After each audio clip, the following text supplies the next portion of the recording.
It's 2019. You don't need a father. You can just procreate with yourself.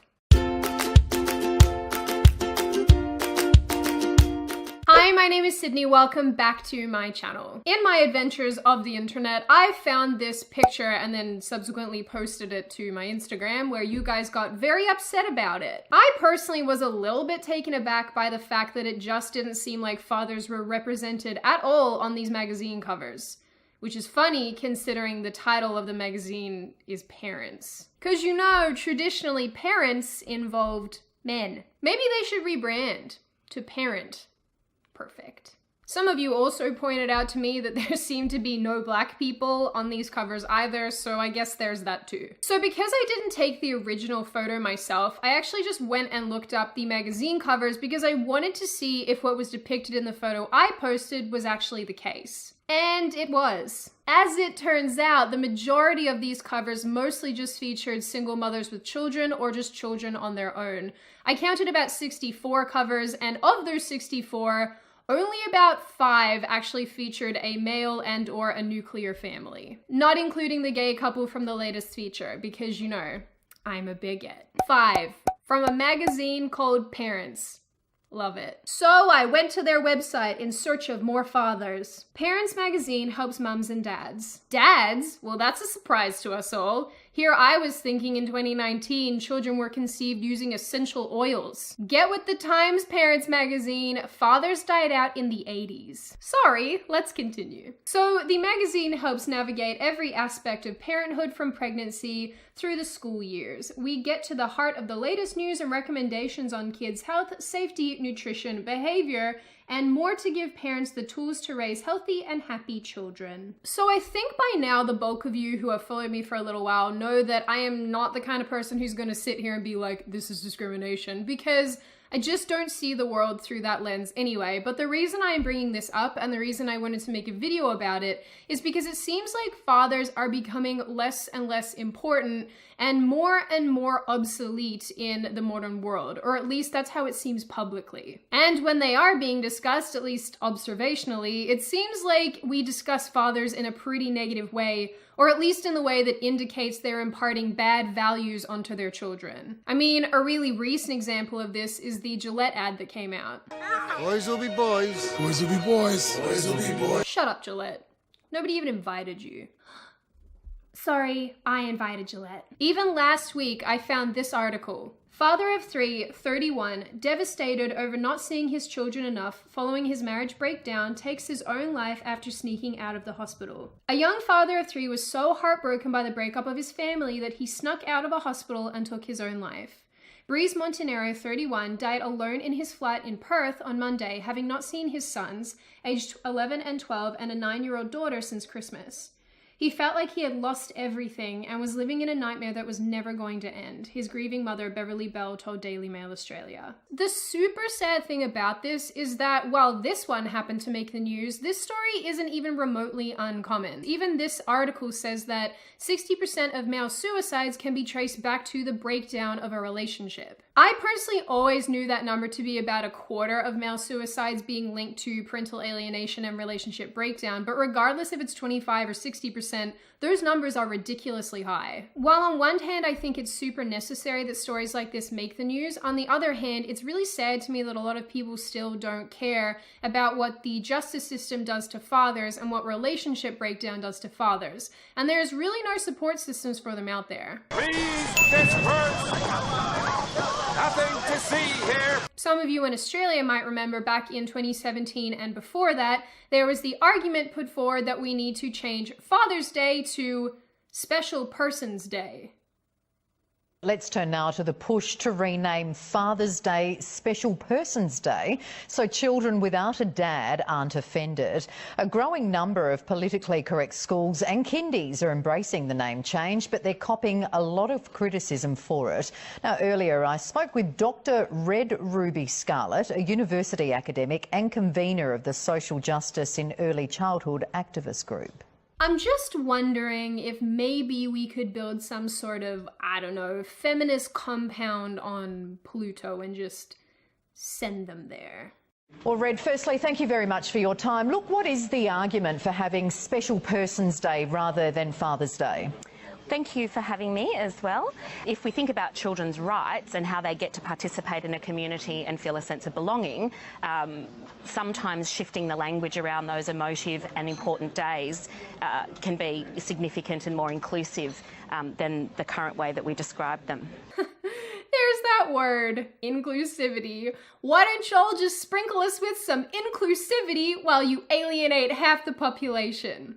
Just love it. Some of you also might remember a series of videos that were released basically titled Happy Father's Day, Mom. She really is like the most amazing mother, but she was really an incredible father. Like truly incredible. Happy Father's Day, Mama. Happy Father's Day, Mom. Oh, Mom. Happy Father's Day. This is your last warning, feminists. If you keep acting like this, I will turn this era around and we will go back to the 1950s. Because you know, Mama Sydney don't play.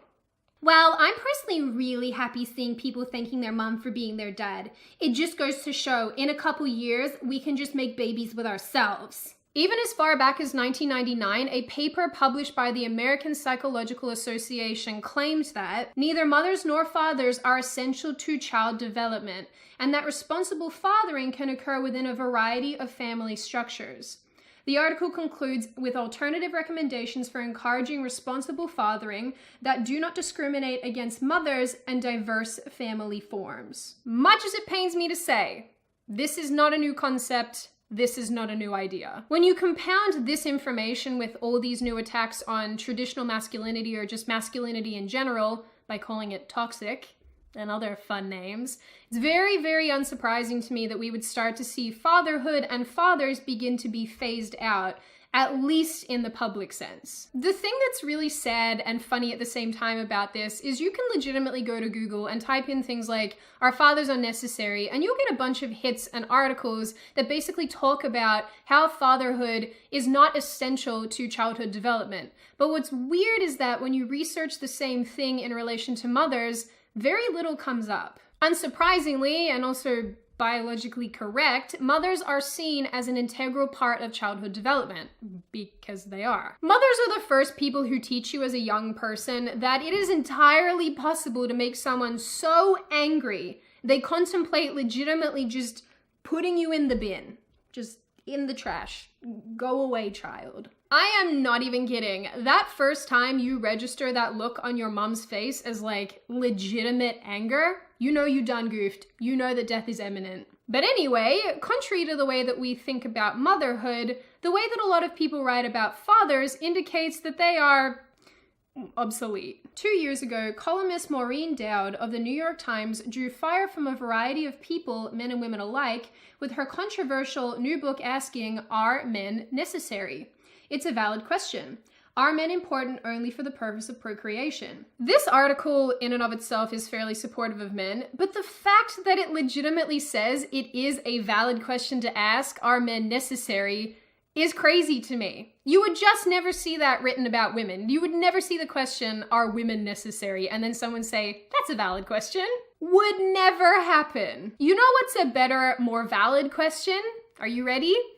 Are you all insane? The only person who's insane here, Sydney, is you. And that's just because you love the patriarchy. You traitor. So I guess the question here for me is, why are fathers being slowly pushed out of the equation?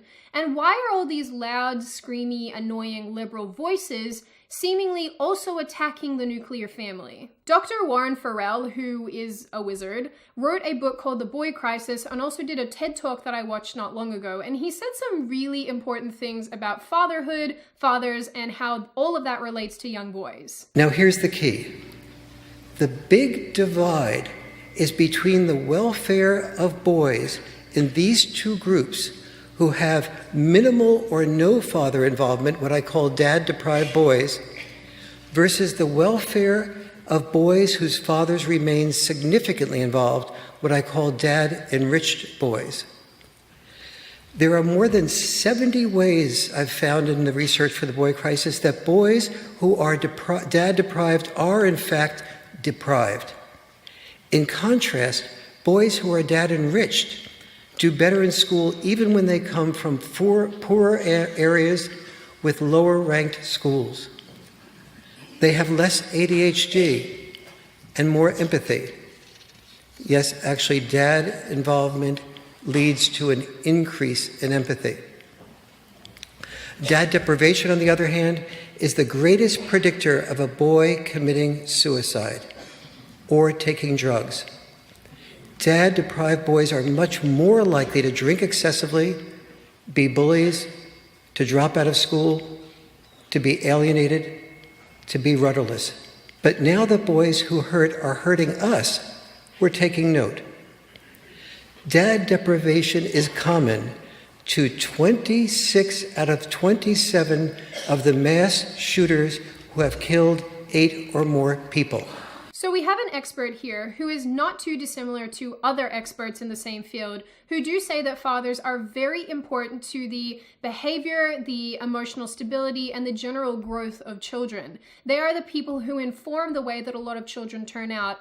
And also mothers do that too. But fathers do it as well. A lot of people have made the connection between fatherlessness and people growing up to commit serious crimes, or even young people during their adolescence committing serious crimes. In a very simplistic way, these examples legitimately demonstrate to us that fathers are a fairly intrinsic part of the development of a child, which is obviously backed up by a lot of statistical data. So the question remains, why are fathers being pushed out, and why, at least in a public sense, is there this undercurrent that fathers negatively impact their children and negatively impact the people around them? Or, in the very least, why are fathers unnecessary? Fathers used to be viewed as the pillar of the family, the person who was always strong, who could be resilient, who would impart those values on the children, and who could also be the person that everyone could turn to in times of need. Now, it's fairly possible to say that fatherhood is viewed as something fairly negative that can impart toxic masculinity on little boys, and be a predator towards little girls and help them grow up to be daddy's little stripper. Don't yell at me for that one, because sometimes it's true. A lot of people have pointed out that young boys in particular are raised solely by mothers, whether that be at home or in the schooling environment, and a lot of those young people have still turned out to be fairly deviant anyway. Believe it or not, there's some statistical data out there that says overbearing mothers create serial killers and mega criminals. So there's that. No, mums, I am not having a go at you. Please don't yell at me. A bunch of studies conducted in Scandinavia in relation to paid paternal leave for fathers basically said that these fathers, when they stay home with their children, mean that their kids actually perform better in school. These kids end up much more stable, and they actually have better social skills. And obviously, mums are amazing as well. They literally incubate a human. Like, that's a lot. Sydney, it's amazing to me how you don't understand how biology works. Women don't carry and incubate children. That's disgusting. We just clone them from another feminist egg. I don't like the fact that we are heading down this road that basically says that we can always celebrate the achievements and the amazingness of mothers, but we cannot do the same thing for fathers. I don't like the fact that it seems like we don't respect the necessity and the importance of fathers in a child's life. Because, like I said, there is lots of data out there that says it's incredibly important for children to have both a strong male and female figure. The worst thing about this attack on fathers is it just legitimately makes no sense. Fathers have been around since legitimately forever, because last time I checked, it still takes a man and a woman to make a tiny human. So to suddenly start saying that fathers are unnecessary or obsolete is kind of ridiculous. I think this anti-male, anti-father attitude is partially what informs the justice system in the West, which is why we often see fathers having their children taken away from them and the mother automatically assumes care, which is a totally separate issue all on its own. So at least in my humble opinion, I think that fathers are incredibly important to the development of children, but also to the functionality of society in general. And I think that it is very remiss to start suggesting that fathers can simply be replaced by whoever and whatever in the right environment, and kids will turn out perfectly fine. Because it is through my observation that I would say that kids are not turning out perfectly fine with the way that we are slowly eroding the mother and father figures in this society. So while academics and liberals and really loud feminists like to tell us that fathers and masculinity are very much not okay, let me just verify this for a second and tell you that they are.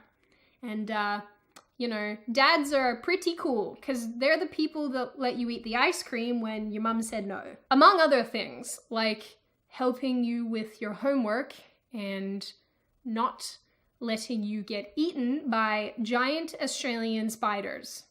And all that other stuff too, like loving you and imparting good values on you and those things.